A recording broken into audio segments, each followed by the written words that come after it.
रामकृष्ण हरी मंडळी, श्री स्वामी समर्थ. लवकरच दिवाळी या सणाला सुरुवात होणार आहे. दिवाळीमधला महत्त्वाचा दिवस म्हणजे धनत्रयोदशी.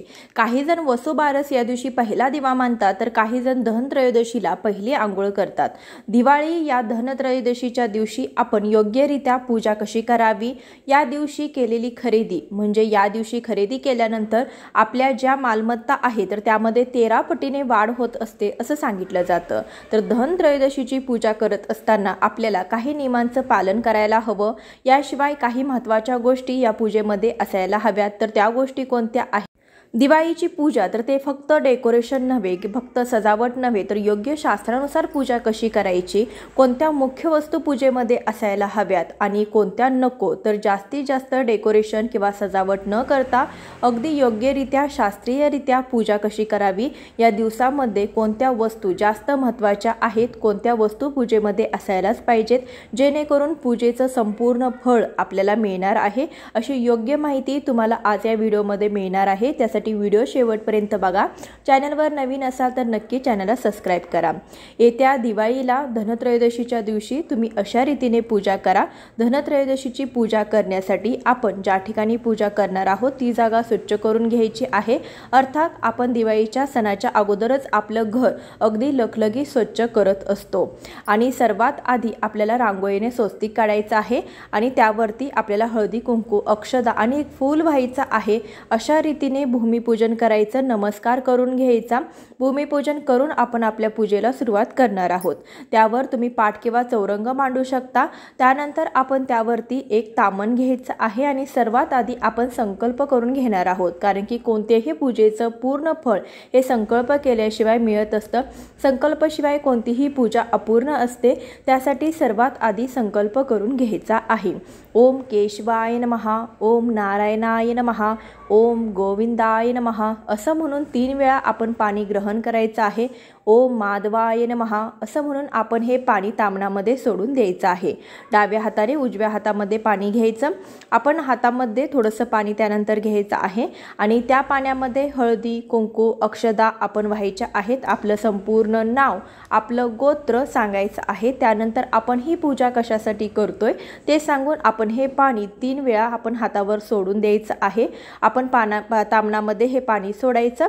अशा पद्धतीने आपण संकल्प करायचा आहे. आणि आपण बरीचशी पूजा करत असताना आपण ब्राह्मणांना दिवाळीला बोलवून घरामध्ये पूजा करत असतो, कारण की कोणतीही पूजा योग्य रीतीने व्हावी लागते. आणि आपण दिवाळीमध्ये अगदी मोठ्या उत्साहामध्ये आणि लक्ष्मी प्राप्तीसाठी पूजा करत असतो. तर त्यासाठी आपण ब्राह्मणाला बोलवून पूजा करतो, परंतु प्रत्येकाला शक्य नसते. तर त्यावेळेस तुम्ही अशा पद्धतीने पूजा केली तरीसुद्धा तुम्हाला नियम माहीत नसतील तरी देखील तुम्ही अशा पद्धतीने पूजा केली तरी देखील त्या पूजेचं संपूर्ण फळ तुम्हाला मिळणार आहे आणि तुमची पूजा जी आहे तर ती देवांपर्यंत पोहोचणार आहे. यानंतर आपण दीप प्रज्वलन करून घेऊया. आपली जी पूजा असते ती देवापर्यंत पोहोचण्याचं काम हे दिव्यासाठी असतं. त्यासाठी आपण सर्वात आधी दीप प्रज्वलन करून घ्यायचं आहे. त्यासाठी सर्वात आधी अक्षदा टाकायच्या आहे, त्यावरती हळदी कुंकू व्हायचं आहे आणि त्यावरती निरांजन ठेवायचं आहे. निरांजन प्रज्वलित करून घ्यायचं आहे आणि त्यानंतर निरांजनाला आपण हळदी, कुंकू, अक्षदा, पुष्प व्हायचं आहे. अक्षदा व्हायच्या आहेत आणि दिव्याची पूजा करून घ्यायची आहे. दिव्याची पूजा करत असताना तुम्ही शुभं करोति कल्याणम आरोग्यम धनसंपदा शत्रुबुद्धी विनाशाय दीप ज्योती नमस्तुते किंवा सर्व मंगल्ये मांगल्ये शिवे सर्वार्थ साधिके शरण्ये त्र्यंबके गौरी नारायणी नमोस्तुते या मंत्राचा तुम्ही जप करू शकता. यानंतर आपल्याला गणेश पूजन करून घ्यायचं आहे. त्यासाठी तामणामध्ये आपण थोडेशा अक्षदांचं आसन द्यायचं. त्यावरती आपण गणपती बाप्पांची मूर्ती ठेवायची आहे आणि गणपती बाप्पांना आपण पंचामृताने आणि पाण्याने स्नान घालणार आहोत. त्यासाठी पहिल्यांदा 5 पळ्या स्वच्छ पाण्याने स्नान घालायचं आहे. त्यानंतर 5 पळ्या पंचामृताने स्नान घालायचं आहे. त्यानंतर पुन्हा 5 पळ्या स्वच्छ पाण्याने स्नान घालायचं आहे. गणपती बाप्पांना स्नान घालत असताना वक्रतुंड महाकाय सूर्यकोटी समप्रभ निर्विघ्नं कुर्मे देवे सर्वकार्येषु सर्वदा या मंत्राचा जप करावा किंवा ओम गणपते नमः या मंत्राचा जप केला तरी देखील चालेल. तर शेवटच्या पळीमध्ये हळदी कुंकू, त्यानंतर थोड्याशा अक्षदा आणि फुलांच्या पाकळ्या घालून ते पाणी गणपती बाप्पांवर आपण वाहायचं आहे आणि म्हणायचं आहे गंधोदक स्नानम समर्पयामी असं बोलून आपण 3 वेळा परत स्वच्छ पाणी घालायचं आहे. गणपती बाप्पांची आपण आरती उतारून घ्यायची आहे आणि त्यानंतर आपण गणपती बाप्पांची मूर्ती स्वच्छ करून 2 विड्याच्या पानावरती आपण गणपती बाप्पांची मूर्ती विराजमान करणार आहोत. तर त्यासाठी सर्वात आधी आपण अक्षदा टाकून घ्यायचे आहे, त्यावरती हळदी कुंकू व्हायचं आहे आणि त्यावरती गणपती बाप्पांची मूर्ती ठेवायची. बाप्पांना देखील हळदी कुंकू, गंध, पुष्प, अक्षदा व्हायच्या. इथे मी कलश स्थापनेसाठी देवांच्या उजव्या बाजूला आपण स्वस्तिक काढून घेतलेला आहे, तिथे आपण कलश स्थापना करून घेणार आहोत आणि 4 ठिकाणी जोडविड्याची पाने ठेवलेली आहेत. त्यानंतर लक्ष्मी, कुबेर, गणपती बाप्पा आणि सर्व देवतांचं प्रतीक म्हणून आपण एक सुपारी ठेवणार आहोत. त्यासाठी 4 ठिकाणी आपण विड्याची जोडपाने ठेवलेली आहेत. गणपती बाप्पांना गुळ खोबऱ्याचा नैवेद्य दाखवून घ्यायचा. त्यासाठी भरीव चौकोन करून त्यावरती आपण गुळ खोबरे ठेवून 3 वेळा पाणी फिरवायचं आहे. नैवेद्यम समर्पयामी असं म्हणायचं आहे. अगरबत्ती ओवाळून घ्यायची आहे. ज्यावेळेस आपण दिवा लावून घेतला त्यावेळेस अगरबत्ती सुद्धा लावून घ्यायची आहेत.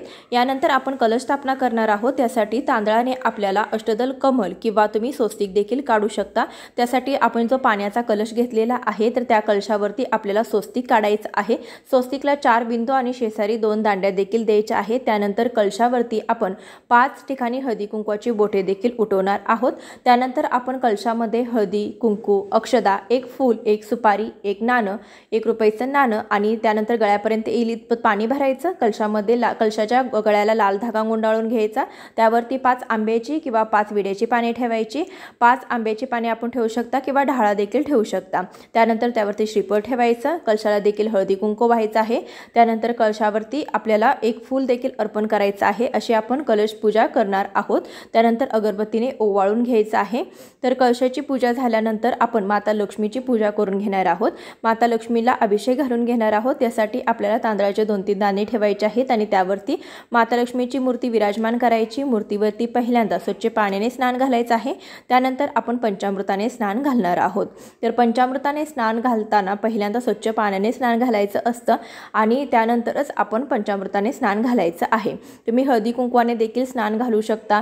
देवी लक्ष्मीला हे लाल रंग अतिशय प्रिय आहे. माता लक्ष्मीला कुंकुमार्चन देखील केलं जातं. तुम्हाला कुंकुमार्चन शक्य नसेल तर तुम्ही कुंकवामध्ये थोडंसं पाणी घालून त्यानंतर तुम्ही त्याने देखील अभिषेक करू शकता किंवा दक्षिणावर्ती शंखाने देखील तुम्ही या दिवशी माता लक्ष्मीला अभिषेक घेऊ शकता. कारण की अशा शुभ मुहूर्तावरती आपण काही चांगली कामे केली, काही सेवा केल्या तर माता लक्ष्मी नक्कीच आपल्यावरती प्रसन्न होत असते.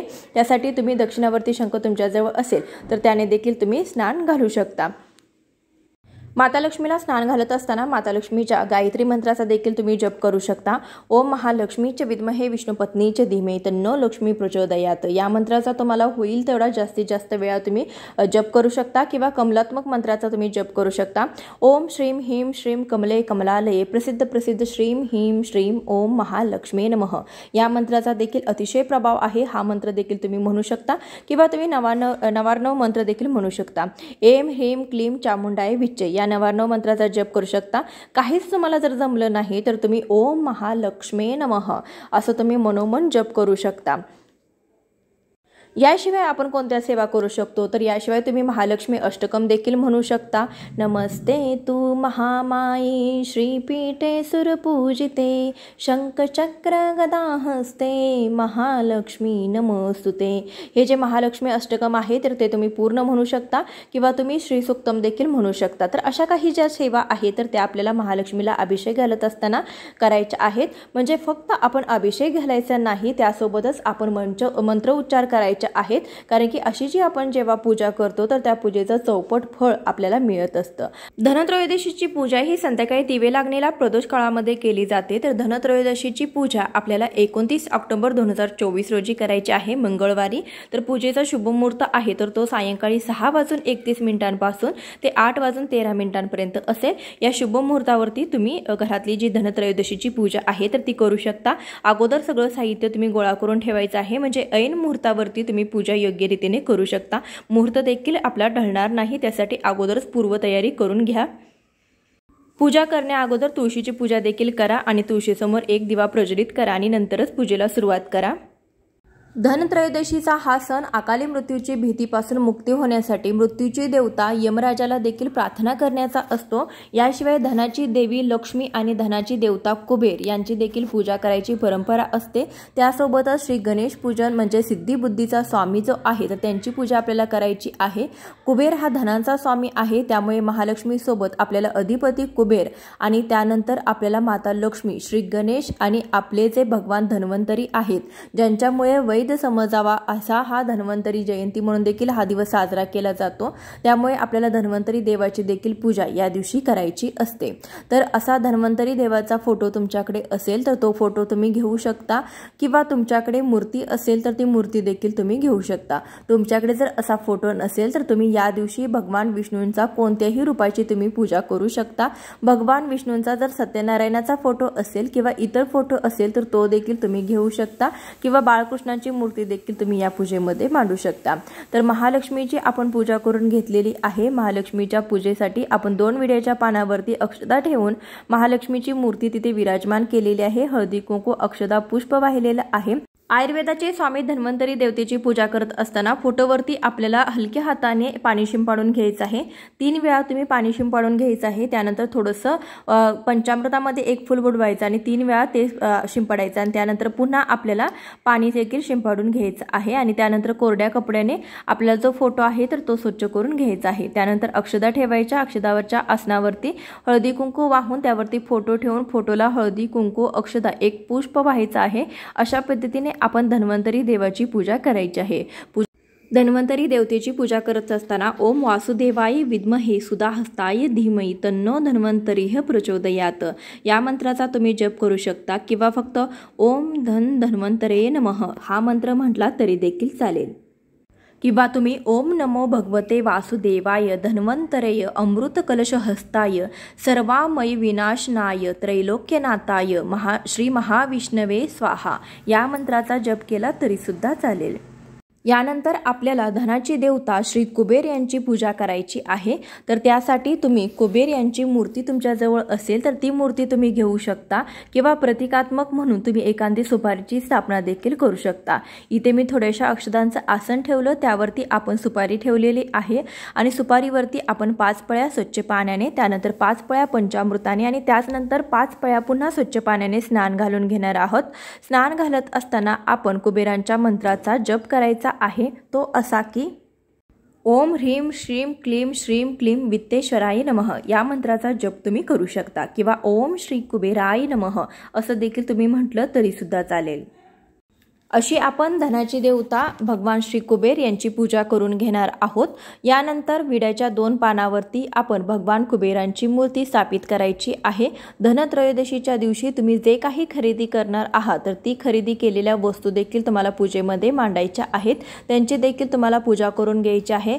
हळदी कुंकू अक्षता फूल वाहून आपण जी खरेदी केलेली आहे, जे साहित्य तुम्ही या दिवशी खरेदी करता ते पूजेमध्ये मांडून त्यांची तुम्हाला पूजा करून घ्यायची आहे। विड्याच्या 2 पानावरती अक्षता वाहिलेले आहे, त्यावरती हळदी कुंकू वाहून आपण त्यावरती कुबेरांची मूर्ती ठेवायची आहे। हळदी कुंकू पुष्प अक्षता वाहून कुबेर देवतेची पूजा करायची आहे। धन म्हणजे पैसा सोने चांदी यांची पूजा करून आपण व आपल्या कुटुंबाची उत्तरोत्तर प्रगती व्हावे अशी आपण प्रार्थना भगवान कुबेर देवता यांच्याकडे करायची आहे। यानंतर सर्व देवी देवतांचं प्रतीक म्हणून आपल्याला एक सुपारी घ्यायची आहे। कुलदेवतेचं स्वरूप म्हणून आपण ही सुपारी घेतलेली आहे। थोड्याशा अक्षता वाहिलेल्या आहेत, त्यावरती सुपारी ठेवलेली आहे आणि या सुपारीवरती 5 पळ्या स्वच्छ पाण्याने, त्यानंतर पंचामृताने, त्यानंतर 5 पळ्या स्वच्छ पाण्याने स्नान घालून घ्यायचं आहे। स्नान घालत असताना ओम कुलदेवताय नमः या मंत्राचा जप तुम्ही करू शकता, किंवा तुमचे जे कोण कुलदैवत आहेत, जे कोण कुलदेवता आहे तर त्यांचा जयघोष तुम्ही करू शकता, किंवा तुम्ही ज्योतिबाच्या नावाने चांगभलं असं जसं म्हणू शकतो तसं देखील तुम्ही तुमच्या कुलदेवतांचं नामस्मरण करू शकता। यानंतर सुपारीवरती स्नान करून अभिषेक घालून घेतलेला आहे। नंतर विड्याची 2 पाने, त्यावरती अक्षता वाहून त्यावरती आपण ही सुपारी स्थापित करायची आहे। हळदी कुंकू अक्षता वाहून आपण यांची पूजा करून घ्यायची आहे। कोजागिरी पौर्णिमेच्या वेळी ज्या सुपाऱ्या आपण वापरलेल्या होत्या त्या सुपाऱ्या जर तुम्ही व्यवस्थित ठेवल्या असतील तर त्या सुपाऱ्या तुम्ही या पूजेच्या दिवशी वापरल्या तरी देखील चालतील।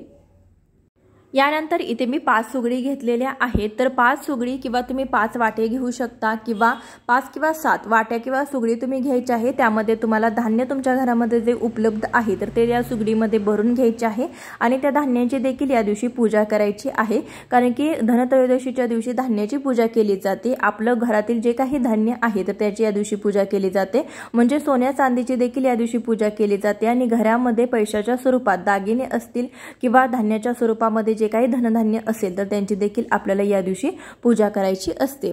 तर या 5 सुगडामध्ये आपण आपल्या घरामध्ये जे काही धान्य आहे तर ते भरून घ्यायचं आहे। तर या ज्या राशी आहे तर तांदळाच्या राशीवरती आपण या सगळ्या सुगडी मांडणार आहोत। तर तुमच्याजवळ सुगड नसेल तर तुम्ही मातीचं भांडं असेल तर ते वापरू शकता, किंवा तुम्ही एखादी वाटी घेऊन त्या वाटीमध्ये तुम्ही ठेवले हे सगळे पदार्थ, हे सगळे धान्य तर देखील चालेल। धान्यावरती हळदी कुंकू व्हायचं आहे, पुष्प वाहून घ्यायचं आहे, यांची देखील आपण पूजा करून घेणार आहोत। सुगडी ठेवत असताना ती सुगड जर खूपच रंगीत किंवा डेकोरेटिव्ह असली तरी देखील तुम्हाला त्यावरती 5 हळदीची बोटे नक्की उठवून घ्यायची आहेत आणि त्यानंतर पुष्प वाहून त्यांची पूजा करायची आहे। इथे आपण धान्याची पूजा करून घेतलेली आहे।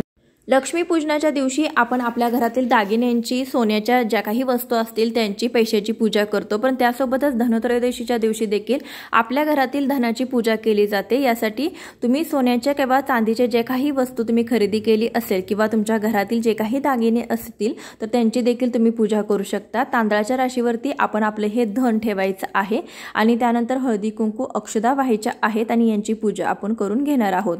या पूजेमध्ये तुम्ही थोडेसे पैसे देखील ठेवायचे आहेत। पैसे ठेवत असताना तुम्ही कितीही रुपये घ्या, परंतु त्यावरती तुम्हाला 1 रुपयाचं नाणं हे अवश्य ठेवायचं आहे, कारण की आपलं धन, आपल्या घरातील जे धान्य आहे तर यांची या दिवशी पूजा करून घ्यायची आहे।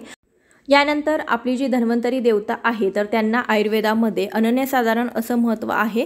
तर त्यांना देखील आपण तुळशीची पाने वाहायचे आहेत, कारण की भगवान विष्णूंना देखील खूप तुळशीची पाने प्रिय आहेत आणि आयुर्वेदामध्ये तुळशीला देखील अनन्यसाधारण असं महत्त्व आहे। त्यासाठी धन्वंतरी देवतेला आपण तुळशीची पाने वाहायची आहेत। या दिवशी तुळस तोडू नका, अगोदरच्या दिवशी तुम्ही तुळस तोडून ठेवू शकता।